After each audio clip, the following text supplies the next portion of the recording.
পারস্য উপসাগরের কুল ঘেঁষে বুশেহর শহরে পরমাণু বিদ্যুৎ কেন্দ্র গড়ে তুলেছে ইরান। শুক্রবার স্থাপনাটিতে ক্ষেপণাস্ত্র দিয়ে হামলা করেছে ইসরায়েল। এ নিয়ে তৃতীয়বার আক্রান্ত হল ইরান রাশিয়া যৌথ পরিচালিত বিদ্যুৎ কেন্দ্রটি।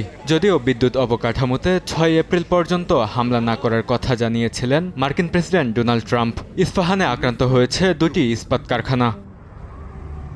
তেহরান, কোম ও কেরমানশাহেও হামলা চালিয়েছে যুক্তরাষ্ট্র ও ইসরায়েল। এতে বেশ কয়েকজন হতাহত হয়েছেন। লেবানন লক্ষ্য করেও হামলা চালিয়ে যাচ্ছে নেতানিয়াহু বাহিনী।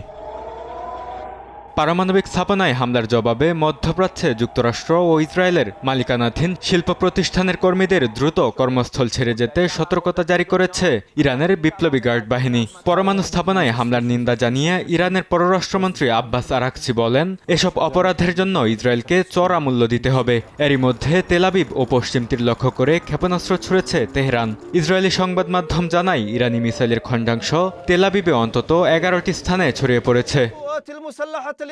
ইয়েমেন ভিত্তিক সশস্ত্র গোষ্ঠী হাউতি মুখপাত্র ঘোষণা করেছেন, ইরানের পক্ষে যুদ্ধে যোগ দিতে তাদের আঙুল ট্রিগার পয়েন্টে রয়েছে। যদি নির্দিষ্ট শর্ত পূরণ হয়, তারা সরাসরি সামরিক হস্তক্ষেপে নামতে প্রস্তুত। এ সময় যুক্তরাষ্ট্র ও ইসরায়েলের পদক্ষেপকে অন্যায়, দমনমূলক ও অযাচিত বলে অভিহিত করেন হাউতি মুখপাত্র।